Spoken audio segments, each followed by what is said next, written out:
Hey, welcome back to my vlog. आज मुझे एक स्केच अभी कंप्लीट करना है। अभी बज रहे हैं 9:30 और मुझे ये स्केच 12 बजे के पहले ही डिलीवर करना है।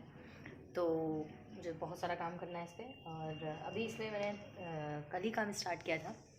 तो अभी आप देख सकते हैं इतना सा बना हुआ है और मुझे इस पर अभी 2-2.5 घंटे और लगेंगे करने में। तो अभी 9:30 बजे से स्टार्ट करते हैं। मुझे लग रहा है 1-1.5 घंटे में बन जाना चाहिए। तो अगर नहीं भी बनता है, वैसे तो बन जाएगा। मुझे डेडलाइन है 12 बजे के पहले देना ही देना है, किसी भी तरह डिलीवर करना ही पड़ेगा। और मैं अभी स्टार्ट करूँगी। तो पहले इस पर थोड़ा सा मुझे हेयर पे काम करना बाकी है और थोड़ी सी ड्रेस पे भी काम करना बाकी है। तो होपफुली हो जाना चाहिए। मैंने इस पर चारकोल यूज़ किया है और मिक्स ग्रेफाइट भी यूज़ किया है। ग्रेफाइट मतलब मैंने बहुत कम यूज़ किया है, क्योंकि जब से मैंने चारकोल यूज़ करना शुरू किया है तो मुझे चारकोल ज़्यादा अच्छा लगने लगा है। मुझे उसकी जो उसका जो डार्क टोन होता है वो काफ़ी हार्ड होता है, काफ़ी ज़्यादा अट्रैक्ट करता है। तो आप जब लाइट और डार्क दिखाने की कोशिश करते हो तो चारकोल जो है वो बहुत हेल्पफुल होता है। तो इसलिए मैंने उसे ही यूज़ किया है इस बार भी। और मैं मोस्टली अपने स्केचेस में सारे जो है वो अब चारकोल ही यूज़ करती हूँ, क्योंकि वो ज़्यादा मुझे अच्छा लगने लगा है। तो इसे मैं ब्रशेस से यूज़ करती हूँ, आपको दिखाएंगे थोड़ी देर में। मैं इसे कंप्लीट कर लूँगी, उसके बाद मैं रील्स बनाऊँगी और या मैं इसकी पिक्चर्स क्लिक करूँगी, क्योंकि मुझे टाइम बहुत कम है आज। मुझे समझ में नहीं आ रहा है कब ख़त्म करूँगी। तो इसे जल्दी जल्दी से फिनिश कर लेते हैं। और उसके बाद मैं इसे पोस्ट भी करूँगी इंस्टाग्राम पे, फेसबुक, जहाँ पे भी आप देख सकते हो। और मुझे हर जगह फॉलो ज़रूर कर लीजिए। मैं टिप्स भी प्रोवाइड कराऊँगी, इससे जो आप मुझे जो समझ में आएगी, जो सही लगेगी, वो सारी चीज़ें मैं आपसे शेयर करने की पूरी कोशिश करूँगी। ये रहा मेरा चारकोल बॉक्स।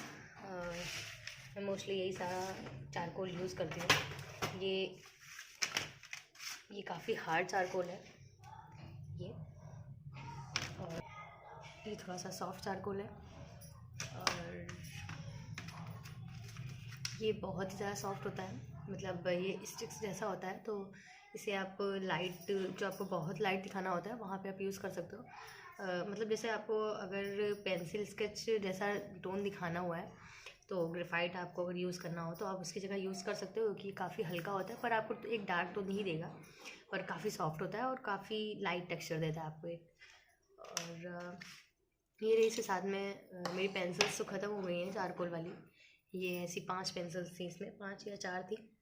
तो इसमें एक्स्ट्रा डार्क है, सॉफ्ट है, मीडियम है। काफ़ी हेल्पफुल थी इसकी जो इस सेट की जो पेंसिल्स थी। और चारकोल है, चारकोल तो अभी भी बचा हुआ है मेरा, मुझे लगता है अभी काफ़ी टाइम चल जाएगा ये। तो ऐसे हाथ में लगता रहता है बहुत, तो आपको बहुत बचा के करना होता है कि आपकी सरफेस जो है वो आपकी ड्राइंग की वो ख़राब नहीं हो। मतलब एक्स्ट्रा जो है वो चारकोल आपकी ड्राइंग को बेकार नहीं करे। तो इसलिए आपको थोड़ा सा पोंछ के रखना पड़ता है हाथ की, आप इसको साफ़ करके रखो, जिससे कि आपकी जो पेपर है वो ख़राब नहीं हो।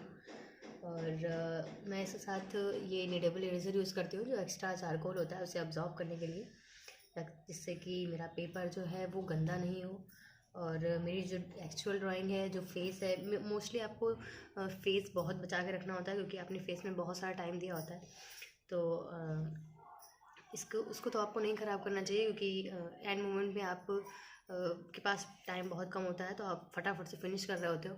तो उस टाइम तो आप जल्दी जल्दी में आप फेस कभी भी फिनिश नहीं करोगे, क्योंकि उस टाइम पे आप थोड़ा सा इम्पेशेंट हो जाते हो, क्योंकि आपके पास डेडलाइंस होती है, तो आप उस पर काम अच्छे से नहीं करते हो।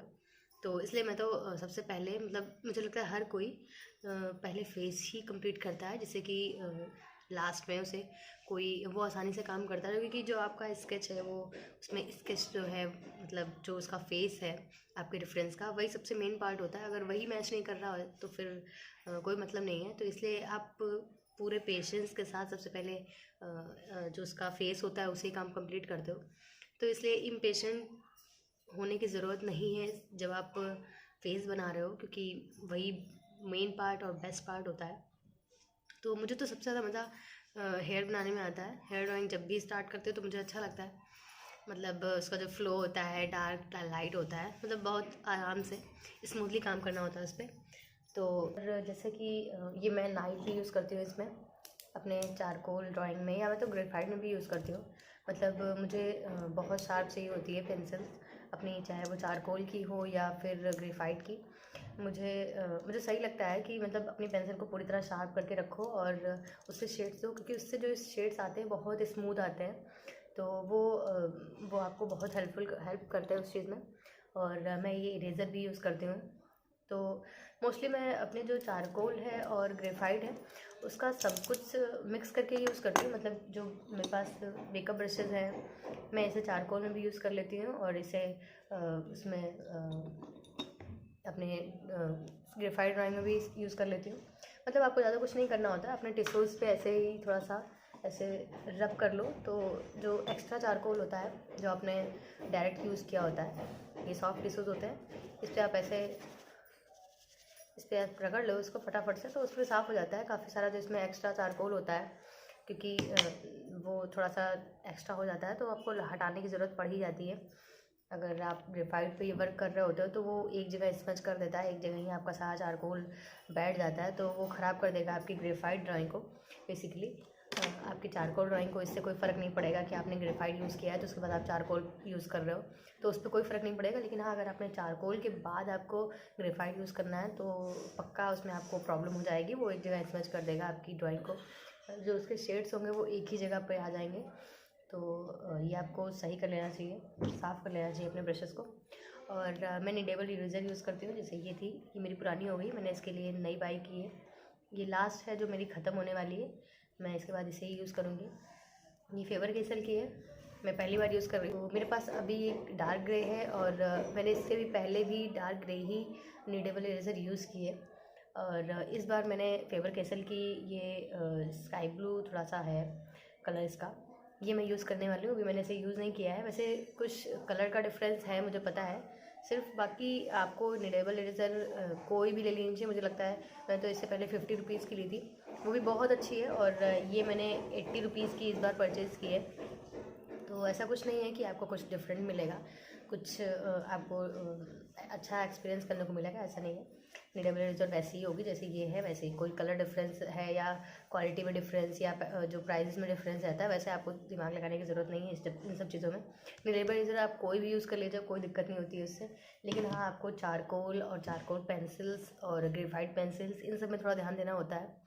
मतलब आप थोड़ी सी चीप नहीं लो, थोड़ा सा आप 100 के ऊपर जा सकते हो, बस इससे ज़्यादा महंगी आपको लेने की ज़रूरत नहीं है, आपका काम चल जाता है। लेकिन ग्रेफाइट पेंसिल्स जो है वो मैंने जब ये पहले यूज़ की थी, जो 3 शेड में आती है, 50 रुपीज़ की शायद थी उस टाइम पे जब मैंने ली थी।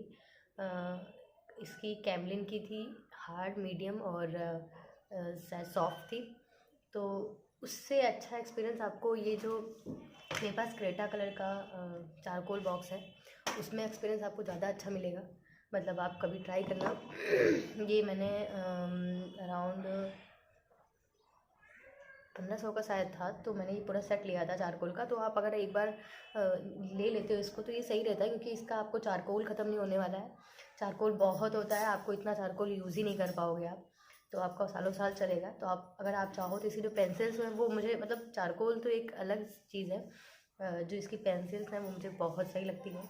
मैं उसकी जो चारकोल पेंसिल्स हैं मैं उसे अपने ग्रेफाइट में भी यूज़ कर लेती हूँ और चारकोल ड्राइंग में तो यूज़ करती ही हूँ, तो बहुत हेल्पफुल होती है। उसका जो डार्क टोन है वो आप उसे आप नाइफ से उसे शार्प करने के बाद जब इसे यूज़ करोगे ना, तो आपको सच में लगेगा कि कितना डार्क है। मुझे जिस डार्क की ज़रूरत थी वो डार्क ऐसा ही होना चाहिए था। तो इसके साथ एक सैंड पेपर भी मिलता है, तो ये मैंने अभी तक चेंज भी नहीं किया है क्योंकि चल रहा है काम इसी से। आप इस पे इस चारकोल को ऐसे, जो भी आपको चारकोल चाहिए उस चारकोल को आप ऐसे लेके इस पे, देखिए ऐसे लगता रहता है हाथ में बहुत सारा, बस ऐसे ऐसे घिस के उसके बाद आप अपने ब्रश से इसको ऐसे उठा के अपनी ड्राइंग पे यूज़ कर सकते हो। तो बहुत इजी होता है। लेकिन हाँ, आपको चारकोल ड्राइंग में इतना ध्यान इस चीज़ का रखना होता है कि आपकी जो ड्राइंग है वो अगल बगल बहुत लगता है। जैसे कि मैंने बताया ना, मेरे हाथ में लग रहा है, तो अगर मैं हाथ पे लग रहा है तो यानी मैं अपनी ड्राइंग तो पकड़ूंगी ही ना किसी भी तरीके से, तो वो आपकी ड्राइंग में भी लगेगा। तो आपको बहुत, चारकोल आपको सेटिस्फाइड ज़रूर करेगा लेकिन आपकी ड्राइंग को भी उतना ही मतलब स्मच करने की कोशिश करता है काफ़ी सारा आइडिया। आप जब ड्राइंग ख़त्म कर लेते हैं ना, तो उसके बाद आपको पूरा सरफेस साफ़ करना पड़ता है पूरा। पहले तो अपने हाथ को साफ़ करना पड़ जाता है कि आप अगर आप पेपर को फिर से पकड़ोगे फिर से वो गंदा होगा।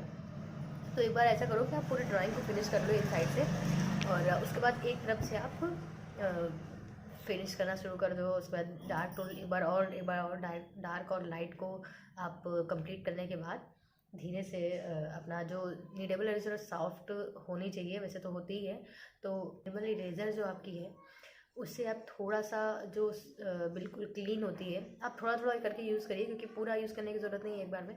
तो आप थोड़ा थोड़ा यूज़ करते जाइए, और जो लास्ट में आपको सरफेस साफ़ करनी होती है, पूरी क्लीन करनी होती है, तो उस पर आप एक बिल्कुल नई इरेजर यूज़ करिए, और पूरा जो एक्स्ट्रा जो चारकोल होता है उस पर आपके पेपर पे, उसे आप हटा दीजिए, तो आपका काम हो जाएगा उससे। तो इसीलिए और मेरे पास टाइम आज कम है, तो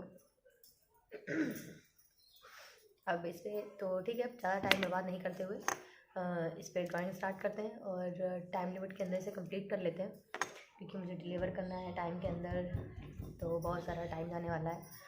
तो चलते हैं, फिर मिलते हैं आपसे नेक्स्ट वीडियो में। अगर आपको मेरी टिप्स जो भी हैं हेल्पफुल लग रही है, तो प्लीज़ आप मेरे चैनल को सब्सक्राइब जरूर कर लीजिएगा, और थम्स अप जरूर देकर जाइएगा, मेरी वीडियोज़ को लाइक ज़रूर कर दीजिएगा, और मुझे इंस्टाग्राम पे, फेसबुक पे, जहाँ पे भी आप देख रहे हैं प्लीज़ आप मुझे फॉलो ज़रूर कर लीजिएगा। ठीक है, फिर आपसे मिलता है नेक्स्ट वीडियो में। Till then bye bye, take care. Finally मैंने स्केच कंप्लीट कर लिया है 1.5 घंटे के अंदर, और अब इसे पैकिंग करनी बाकी है। इसे फ्रेम करेंगे, उसके बाद इसी पैकिंग भी करनी है, तो प्रॉपर इसी पैकिंग करेंगे, उसके बाद मेरा काम ख़त्म हो जाएगा। उसके बाद अभी बज रहे हैं 12, डिलीवर करने के बाद मैं कुछ और काम करूँगी। तो इसी में वीडियोज़ और जो भी डिटेल्स हैं मैं आपको जल्दी इंस्टाग्राम और फेसबुक पे डालूँगी। तो आपसे मिलते हैं नेक्स्ट वीडियो में। Till then bye bye, take care.